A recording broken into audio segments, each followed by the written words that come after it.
Bismillahirrahmanirrahim. Assalamualaikum warahmatullahi wabarakatuh. Sahabat-sahabat sebangsa dan setanah air yang dirahmati Allah Subhanahu wa taala. Pada video kali ini saya ingin memberikan ulasan tentang atau seputar opini intoleransi di kalangan guru. Ini menurut saya cukup penting karena guru adalah merupakan ujung tombak untuk membangun generasi muda Indonesia di masa yang akan datang. Sebelum kita mengulas apa itu opini toleransi yang merupakan hasil dari penelitian PPIM, kita perdengarkan dulu apa itu temuan PPIM sebagaimana berikut ini. Apakah masih ingat dengan Nadia yang bercerita tentang fenomena beragama kaum muda?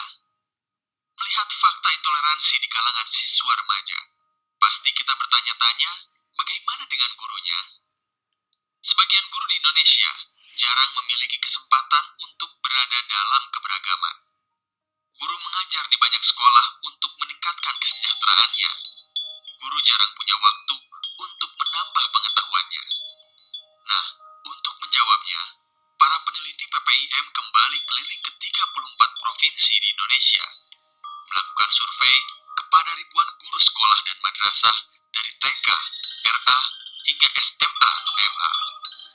Selama sebulan penuh, para peneliti menggali opini dan intensi aksi dengan alat ukur yang sudah teruji. Data diolah dengan seksama, sehingga hasilnya memiliki tingkat kepercayaan yang tinggi. Dan inilah hasilnya. 1. Ternyata guru di Indonesia memiliki opini intoleran yang cukup tinggi. 1 dari 3 guru menolak pendirian rumah ibadah agama lain. Lebih dari setengah guru di Indonesia menyatakan bahwa negara ini lebih baik dihuni warga muslim saja.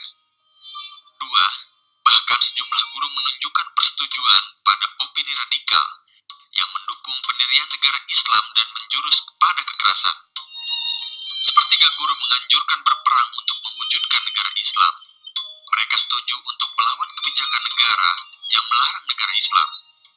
Bahkan 14% dari mereka setuju untuk menyerang polisi yang menghalang-halangi berdirinya negara Islam. 1 dari 4 guru siap bergabung dengan kelompok jihad, baik dalam maupun luar negeri, untuk mendirikan negara Islam. Ada 3 faktor yang mempengaruhi cara pandang guru-guru ini. Pandangan Islam yang eksklusif menjadi faktor yang cukup berpengaruh. 2 dari setiap 5 guru yang kita temui yakin bahwa umat Islam tidak perlu mempelajari sumber-sumber dari Barat. Sekitar 2/3 guru menginginkan penegakan syariat Islam. Faktor demografis juga memberikan kontribusi pada perbedaan cara pandang ini. Faktor ini mencakup pendapatan, gender, swasta negeri, dan lain-lain. Faktor afiliasi terhadap ormas juga berpengaruh. Lebih dari separuh guru tidak terafiliasi pada ormas besar seperti NU dan Muhammadiyah. Temuan ini membuka mata kita. Ternyata guru yang seharusnya mengajarkan nilai-nilai toleransi dan kebangsaan malah memiliki opini yang cenderung intoleran.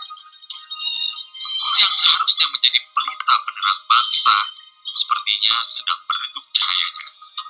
Namun, guru-guru kita masih banyak juga yang mendukung kemajemukan dan nilai-nilai toleransi dan kebangsaan. Data survei 2018 menunjukkan 90% guru setuju dengan Pancasila dan mendukung NKRI. Maukah kita bersama-sama menjadi pelita itu untuk terang kembali? Jadi kita ulangi bahwa dilihat dari pemaparan tadi, maka kita lihat bahwa 33% guru menolak tempat ibadah agama lain.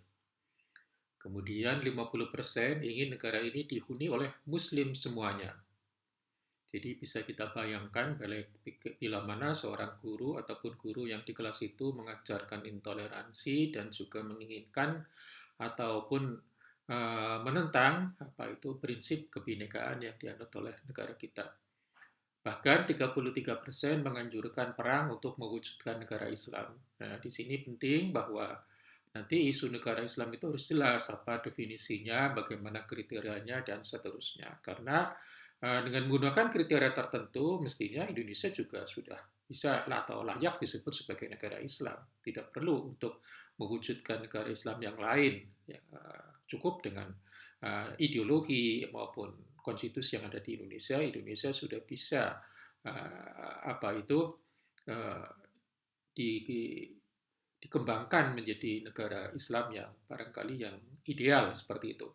30% melawan kebijakan negara yang melarang negara Islam. Nah ini guru banyak yang tidak tahu bahwa yang dilarang oleh negara sebenarnya adalah tipe negara Islam tertentu, bukan negara Islam itu banyak ya, banyak ragamnya. Di antaranya adalah Indonesia sendiri sudah bisa dipandang dalam kategori tertentu sebagai negara Islam. Kemudian 23,7% siap bergabung dengan kelompok jihad untuk mewujudkan negara Islam. Nah inilah bukti bahwa intoleransi itu adalah ataupun benih radikalisme itu juga bisa tumbuh di lingkungan sekolah di Indonesia.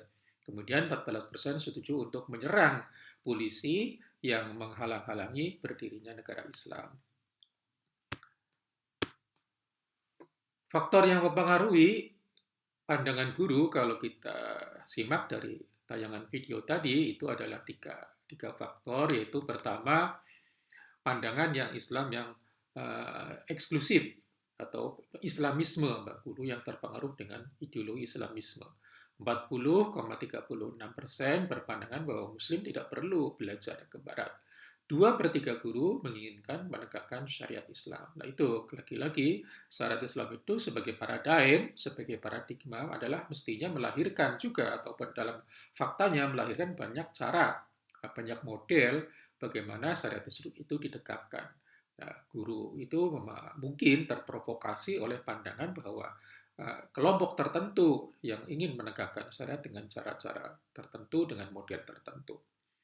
Yang kedua adalah faktor demografi. Guru madrasah swasta, guru perempuan, dan guru berpenghasilan rendah itu biasanya lebih intoleran dibanding guru di madrasah negeri, dibanding dengan guru laki-laki maupun dibanding guru berpenghasilan yang lebih tinggi. Kemudian faktor yang ketiga adalah afiliasi. 65,35% guru tidak berafiliasi, tidak aktif di ormas keislaman besar seperti Nahdlatul Ulama dan Muhammadiyah. Ini artinya apa? Bahwa potensi untuk tertular paham ataupun orang bisa katakan virus intoleransi, radikalisme itu adalah yang paling rawan untuk ditulari virus-virus seperti itu adalah guru-guru yang tidak berafiliasi dengan ormas-ormas besar seperti NU dan Muhammadiyah karena mereka boleh jadi nanti mengambil paham keagamaannya dari kelompok-kelompok sempalan yang radikal. Akan tetapi ada fakta positif bahwa 90% guru setuju dengan Pancasila dan mendukung NKRI. Jadi ini selalu ada ruang positif bagaimana kita perbaiki cara guru mengajar, cara guru memahami agama, dan seterusnya. Intoleransi dilihat dari perspektif teologi, atau khususnya teologi Islam itu juga bisa terjadi karena beberapa hal. Pertama adalah tidak dapat melihat perbedaan sebagai rahmat, jadi sebagai sunatullah, sebagai kehendak Tuhan. Padahal perbedaan mestinya membawa rahmat karena perbedaan merupakan sunnatullah, merupakan kehendak Allah. Allah lah yang menghendaki adanya perbedaan di muka bumi ini. Yang kedua, memiliki cara pandang yang tertutup. Ini juga menjadi faktor sebagaimana dikatakan tadi sebagai faktor penyebab intoleransi.